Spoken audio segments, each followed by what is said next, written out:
नमस्कार, शाम के 7 बजने को हैं। आप देख रहे हैं देश तक। आपके साथ मैं हूं चित्रा त्रिपाठी। पूरा देश आज नम आंखों से उन रणबांकुरों को सलाम कर रहा है जिन्होंने अपने रक्त से अपनी लिखी है, जिन्होंने अपनी जान का दान करके देश की सुरक्षा की है। देश की माएं चूम रही हैं उन लालों के ललाट जिन्होंने अपना प्राण बलिदान देकर देश को अभिमान से भर दिया है। इस मुल्क का अभिमान चले हैं, शौर्य के प्रतिमान चले हैं, जीत ही जी देश की आन बान और शान चले हैं।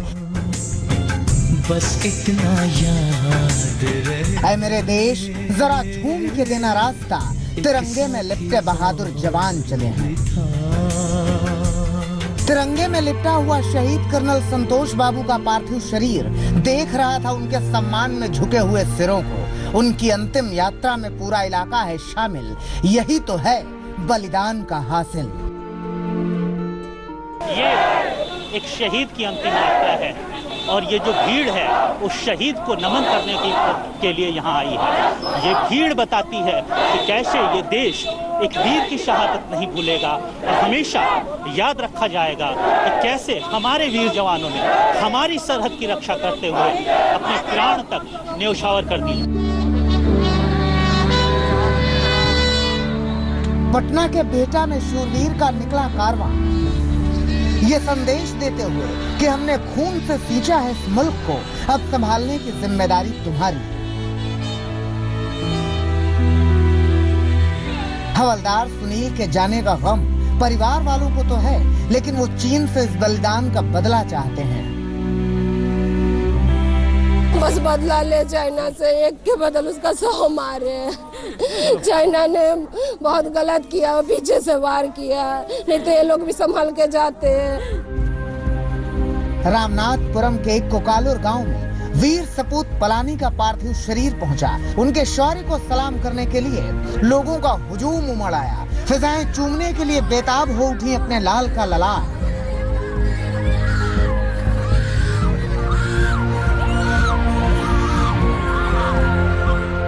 गुरदासपुर के शहीद नायब सूबेदार सतनाम सिंह देश के लिए अपना सर्वस्व कुर्बान करके निकले हैं। हर किसी को नहीं मयस्सर होता ये मान, ये पहचान।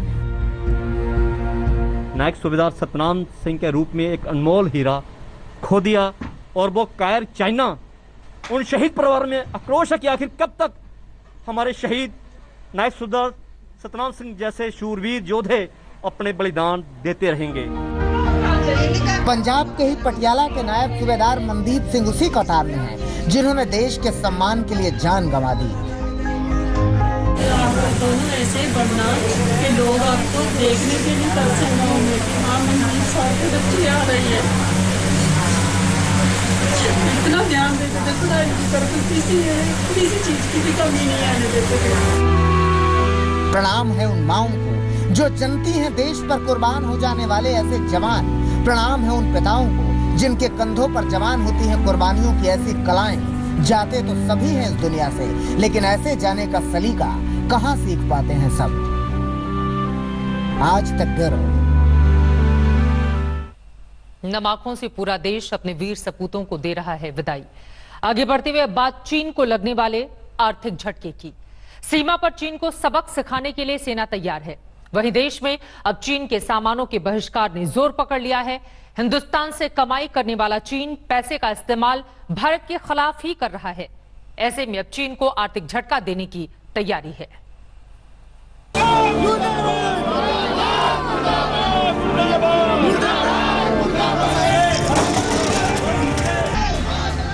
बीस शहीदों की शहादत पर आज हिंदुस्तान का खून खौल रहा है।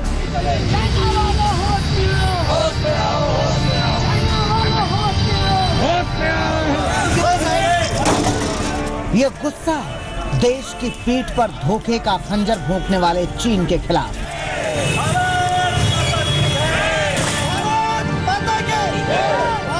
लोगों के दिलों का ये उबाल अब सड़कों पे दिख रहा है। चीन के झंडे और जिनपिंग के पोस्टर जलाए जा रहे हैं।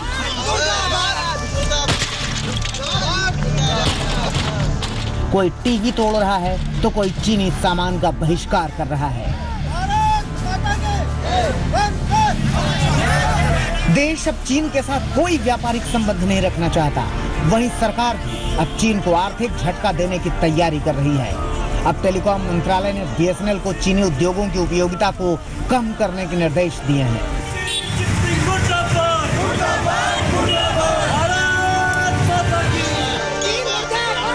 4G फैसिलिटी के अपग्रेडेशन में किसी भी चाइनीज कंपनियों के बनाए उपकरणों का इस्तेमाल न किया जाए।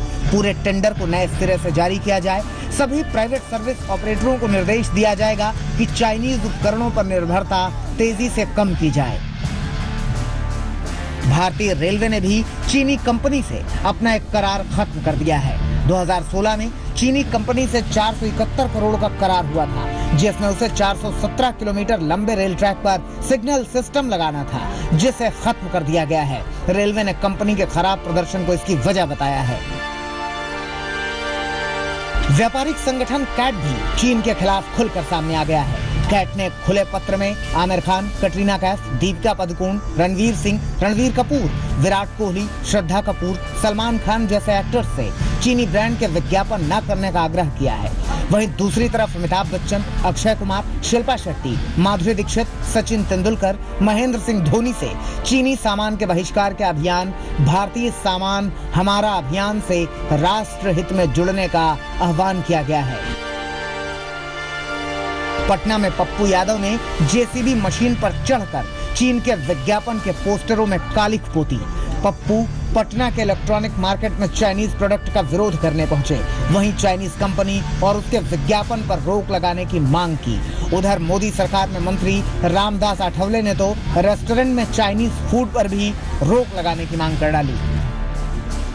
चाइनीज होटल्स है, चाइनीज रेस्टोरेंट है, ऐसे रेस्टोरेंट पर पाबंदी लगानी चाहिए और चाइनीज रेस्टोरेंट चलाने वालों ने चाइनीज रेस्टोरेंट बंद करना चाहिए।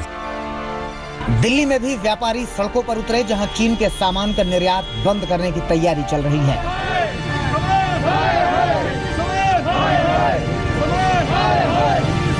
बीस सैनिकों की शहादत का गुस्सा पूरे देश में देखने को मिल रहा है।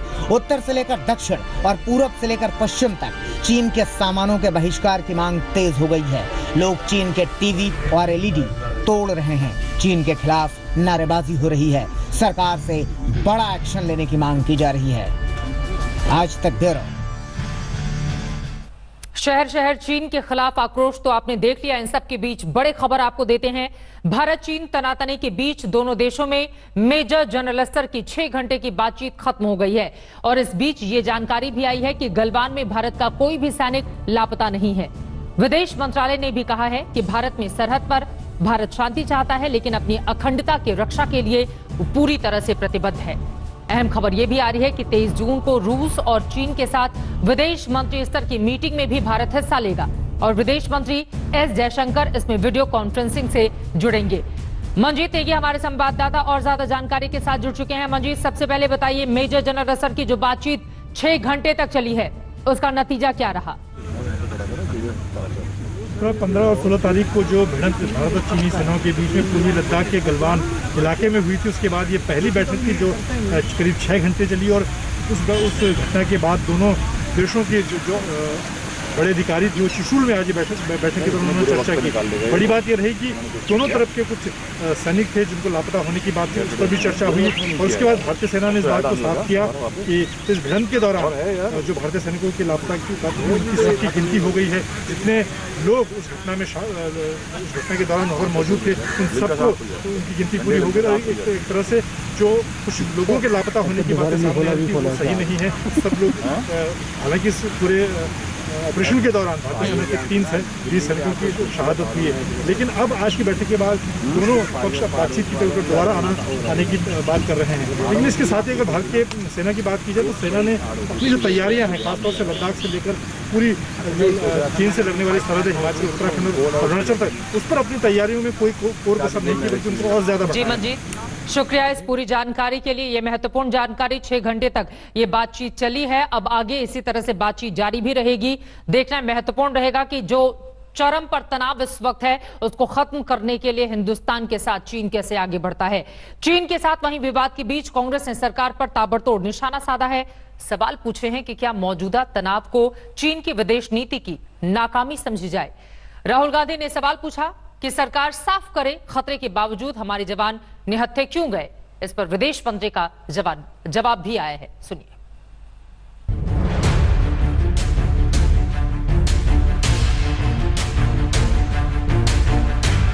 साल 2014 के बाद अब तक प्रधानमंत्री नरेंद्र मोदी और चीन के राष्ट्रपति शी जिनपिंग कम से कम 18 बार मिल चुके हैं। पीएम मोदी 5 बार चीन के दौरे पर गए। कांग्रेस बोल रही है कि 70 साल में इतनी बार चीन की यात्रा में कोई प्रधानमंत्री नहीं गया, लेकिन इसके बावजूद चीन से फिर धोखा ही मिला। क्या यह विदेश नीति की बड़ी नाकामी नहीं है? क्या भारत चीन के सामानों का डंपिंग ग्राउंड नहीं बन गया है? भारतीय जनता पार्टी के शासन में भारत का चीन से आयात लगभग दुगना हो गया है। क्या कदम उठाने हैं, किस प्रकार से उठाने हैं, किस प्रकार से जवाब देना है, इसका निर्णय प्रधानमंत्री और सरकार को करना है। कांग्रेस का दूसरा सवाल था कि जब गलवान घाटी में चीनी फौज की नियत की जानकारी थी, तो भारतीय फौज की टुकड़ी को निहत्थे क्यों भेजा गया? क्यों चीन के मंसूबे की सही खबर नहीं मिली? चीन ने हिंदुस्तान के शस्त्रहीन सैनिकों की हत्या करके एक बहुत बड़ा अपराध किया है। मैं पूछना चाहता हूं, इन वीरों को बिना हथियार खतरे की ओर किसने भेजा और क्यों भेजा? कौन जिम्मेदार है? नवंबर 1996 में यह एग्रीमेंट साइन किया गया था। देवेगौड़ा जी उस समय प्रधानमंत्री थे। लाइन ऑफ एक्चुअल कंट्रोल के 2 किलोमीटर तक किसी प्रकार की कोई वेपनरी इस्तेमाल नहीं होगी, ब्लास्ट नहीं होगा, बंदूकें नहीं चलेंगी। Read, understand and then speak mister Rahul Gandhi. Rahul Gandhi के इस सवाल का जवाब देने विदेश मंत्री एस जयशंकर भी सामने आए। बॉर्डर पर तैनात सेना की टुकड़ी हमेशा हथियारों से लैस रहती है। पोस्ट छोड़ने के दौरान खासकर 15 जून को गलवान में भी टुकड़ी के पास भी हथियार थे। 1996 और 2005 के करार के मुताबिक आमने सामने होने पर हथियारों के इस्तेमाल पर पाबंदी है। अगला मोर्चा कांग्रेस सांसद मनीष तिवारी ने खोला। सवाल पूछा कि 2013 में जब माउंटेन स्ट्राइक में यूपीए सरकार ने 88,000 नए जवानों की तैनाती को मंजूरी दी थी, तो फिर मोदी सरकार ने इस पर रोक क्यों लगाई? मनीष तिवारी ने लिखा, यूपीए सरकार ने 2013 में माउंटेन स्ट्राइक कोर बनाने को मंजूरी दी थी, जिसमें 64,000 करोड़ के तहत 88,000 जवानों को मंजूरी मिली थी। इसकी प्रक्रिया 2020 तक पूरी होनी थी, लेकिन 2017 में अरुण जेटली और फिर निर्मला सीतारमण ने इसको रोक दिया था। बहरहाल इन सियासी कसरतों के बीच कल प्रधानमंत्री मोदी ने सर्वदलीय बैठक बुलाई है। इस बैठक में चीन के मसले पर चर्चा होगी। विपक्ष का दावा है कि चीन को करारा जवाब देने के लिए सभी दल सरकार के फैसले के पीछे खड़ी है। आनंद पटेल के साथ आज तक ब्यूरो। वहीं सवाल उठता है कि क्या नेपाल चीन के हाथों में खेल रहा है? उत्तराखंड के पिथौरागढ़ जिले में आने वाले जिस कालापानी इलाके पर नेपाल ने अपना दावा किया है, वहां हमारे संवाददाता मंजीत नेगी पहुंचे हैं। नेपाल उस इलाके में हो रहे निर्माण कार्य से परेशान हो गया है, जबकि वो इलाका हिंदुस्तान का है। अब खबर मिली है कि नेपाल उस इलाके में पिछले 15 दिनों में हेलीपैड को बना चुका है। नेपाली सेना के दर्जनों जवान वहां पर बकायदा तैनात किए गए हैं। कैलाश मानसरोवर जाने वाली धारचूला लेक सड़क को लेकर नेपाल के विरोध के बीच इस वक्त हम मालपा पहुंचे हैं। जमीनी हालात का जायजा ले रहे हैं और यहाँ पर काली नदी के ठीक दूसरी तरफ हम आपको आज तक पर एक्सक्लूसिव तस्वीरें दिखा रहे हैं। यहाँ पर पिछले 15 दिनों में नेपाली सेना है उसकी मूवमेंट हुई है। उन्होंने यहाँ पर एक अस्थायी हेलीपैड बनाया है। ये पेड़ देख सकते हैं आप, काफी पेड़ काटे गए हैं हेलीकॉप्टर की मूवमेंट को लेकर और करीब 6 से 7 नेपाली सेना के यहाँ पर कैंप लगाए गए हैं। नेपाली आर्मी के जवानों की मूवमेंट आप देख सकते हैं। और ये पिछले 15 दिनों में जब नेपाल ने खासतौर से अपनी संसद में भारत के कुछ हिस्सों को अपना हिस्सा बताते हुए विधेयक पास किया, उसके बाद यहाँ पर ये नेपाली सेना की मूवमेंट हुई है। हालांकि अभी तक अगर पिछले समय को देखें तो इससे पहले अगर लिपू लेक से लेकर धारचूला तक जो काली नदी के साथ साथ कई दर्जनों गांव हैं नेपाल और भारत के आसपास, अभी तक नेपाली सेना की यहाँ पर इस तरह की कोई मूवमेंट नहीं थी। पहली बार ऐसा हुआ और ये तस्वीरें हम आपको आज तक पर एक्सक्लूसिव तस्वीरें दिखा रहे हैं जिस तरह से नेपाली सेना यहाँ पर सक्रिय हुई है। हालांकि नेपाल और भारत के बीच में भारत की तरफ से एसएसबी की पोस्ट पीछे अगर धारचूला से चलते हुए हम देखें तो कई जगह पर पोस्ट है, लेकिन भारत की तरफ से इस तरह की कोई एक्टिविटी नहीं है। लेकिन फिलहाल नेपाली सेना की यहाँ पर एक बड़ी एक्टिविटी देखी जा सकती है, जहाँ पर नेपाली सेना ने अपने कैंप स्थापित किए, हेलीपैड यहाँ पर बनाया है। तो देखा आपने नेपाल की किस तरह से सक्रियता है। अब सवाल यह है कि चीन के हाथों क्या नेपाल खेल रहा है? 200 से ज्यादा पुराना इतिहास रहा है हिंदुस्तान के साथ उसका, लेकिन उसके बावजूद उसकी इस तरह की हरकत। आगे बढ़ते हुए बात अब कोरोना की। दिल्ली में कोरोना संक्रमण 47,000 के पार जा चुका है। संक्रमितों की संख्या कम होने की बजाय बढ़ती जा रही है। इसीलिए गृह मंत्री अमित शाह दिल्ली से कोरोना खत्म करने के लिए ताबड़तोड़ बैठकें कर रहे हैं। अमित शाह ने आज भी दिल्ली के सीएम और एनसीआर के अधिकारियों के साथ बड़ी बैठक की।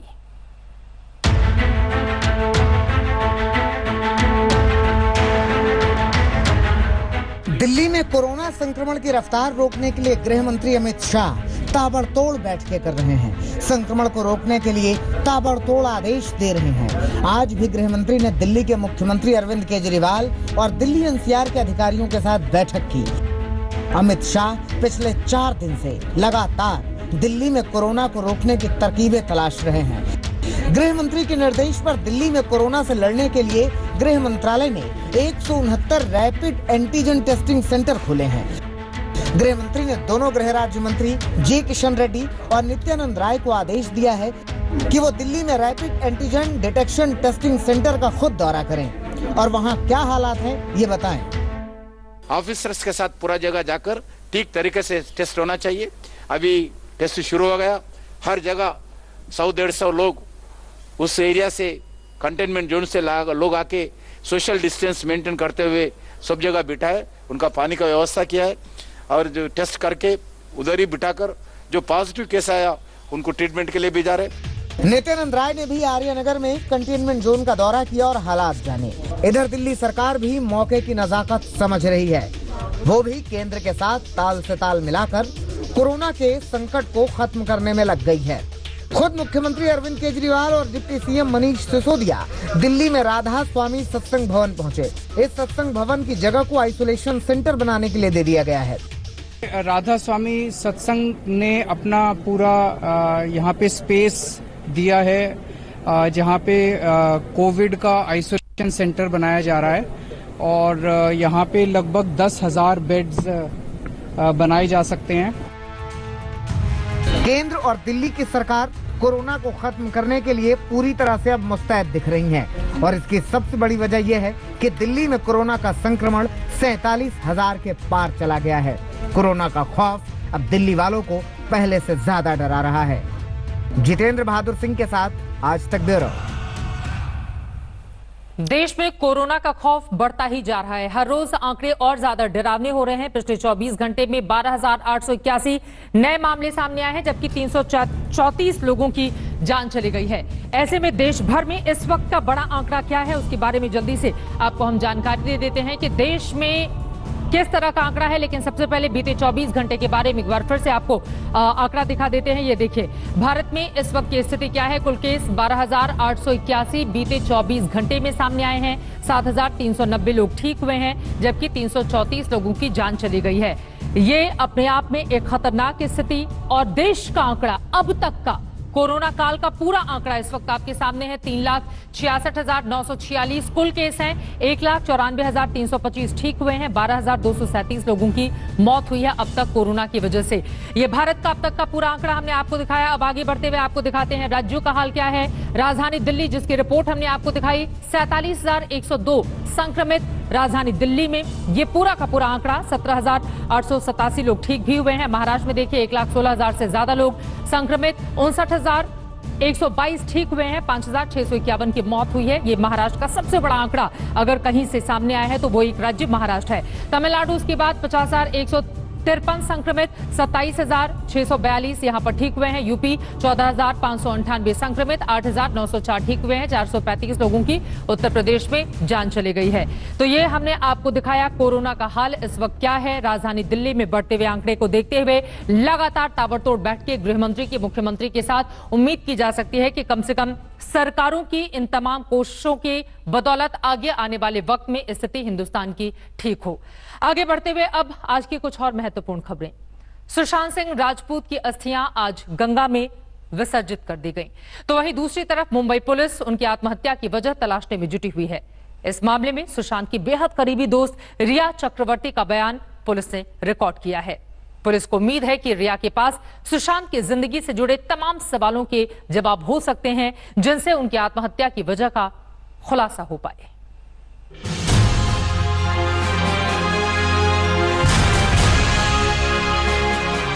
अपने अभिनय से लोगों को दीवाना बनाने वाला वो सितारा आज गंगा की गोद में समा गया। पटना के NIT गंगा घाट पर पिता और बहनों ने सुशांत सिंह राजपूत को नम आंखों से विदाई दी और उनकी अस्थियों को गंगा में प्रवाहित कर दिया।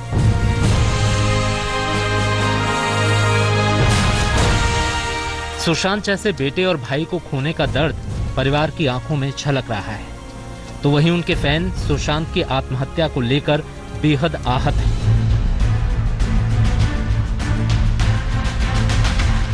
मुंबई पुलिस ने भी सुशांत सिंह राजपूत की हत्या के मामले में जांच तेज कर दी है। सुशांत की करीबी दोस्त रिया चक्रवर्ती बांद्रा पुलिस स्टेशन पहुंची, जहां उनका बयान रिकॉर्ड किया गया। रिया चक्रवर्ती सुशांत सिंह राजपूत के काफी करीबी रही हैं और इसलिए उनका बयान इस मामले में बेहद अहम माना जा रहा है। पुलिस को उम्मीद है कि रिया के पास सुशांत की निजी जिंदगी से जुड़े उन सवालों के जवाब हो सकते हैं जो उनकी आत्महत्या की वजहों का खुलासा कर सके। सुशांत ने आत्महत्या से पहले आखिरी कॉल रिया को ही किया था, हालांकि दोनों की बात नहीं हो पाई। रिया चक्रवर्ती से पहले पुलिस 11 लोगों के बयान दर्ज कर चुकी है। सुशांत के पिता और उनकी 3 बहनों के बयान भी दर्ज किए गए, लेकिन उन्होंने किसी के खिलाफ कोई शिकायत दर्ज नहीं करवाई है। सुशांत सिंह राजपूत की आत्महत्या ने तमाम सवाल खड़े किए हैं और मुंबई पुलिस इन सवालों के जवाब तलाश रही है। सुशांत की प्रोविजनल पोस्टमार्टम रिपोर्ट में मौत की वजह आत्महत्या ही बताई गई है, लेकिन उनकी मौत के बाद लग रहे तमाम आरोप और खुलासों के बीच ये जरूरी हो गया है कि पुलिस हर पहलू को गहराई से खंगाले। मुंबई से विद्या और दिव्येश सिंह के साथ आज तक ब्यूरो। नमस्कार, मैं हूं अंजना ओम कश्यप। हमें उम्मीद है ये वीडियो आपको पसंद आया होगा। लेटेस्ट खबरों के लिए यूं ही देखते रहिए आज तक और इस वीडियो के पसंद आने पर लाइक, शेयर एंड सब्सक्राइब करना ना भूलें।